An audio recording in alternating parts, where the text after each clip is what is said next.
welcome back. Today I'll talk about a topic that can be the first contact with research, both for master's students or PhD fellows, which is the literature review. And to start answering this question, why doing a literature review? I guess it's something common, at least I experienced this with my friends when I started my PhD. Some of them were doing, some were not doing. In my case, my supervisor told me as if it was mandatory. And yes, while discussing with my supervisor and reading about this, I think I got a picture and realized why it's important. And to highlight this importance, I will start with some numbers.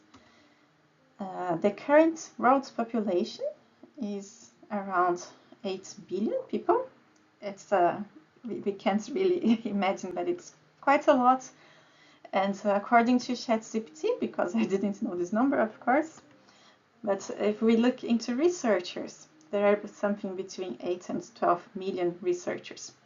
Of course, not all on the same field, but still lots of researchers.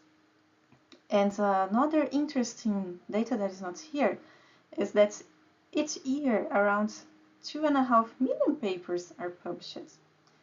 So why am I saying things like this? It's just for us to have in mind that with all these people researching so different topics, it is very unlikely that the first thoughts that come to our minds are really a contribution. And to publish papers in good journals and really contribute to the research community, we need to have something new. Original contribution, that's why I highlighted here. So considering this scenario, and also considering that most people, when they start their bachelor or their PhD, we don't really know very deep a given topic. So when we start studying, we are actually getting the background, the basic knowledge about that field. And to have a PhD certificate to become a doctor, we need to prove that we contributed with something that nobody had done before, or at least to the best of our knowledge, of course. So in this context, I guess it gets clear why it's important to perform a literature review. We will be standing on the shoulders of millions of other researchers and several publications, but it's like an intellectual compass. So in the process of learning the basics about the topic, or if you are already an expert, let's say, it can be easier.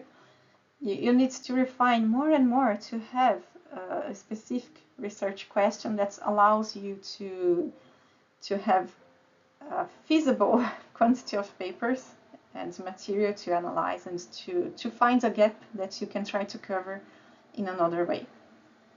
So that's why for most of the PhDs, the first step is performing a literature review, and there are several methods that I will talk about in the next videos. So thanks for watching this. I hope you enjoyed the motivation, and we'll see you in the next video. Bye.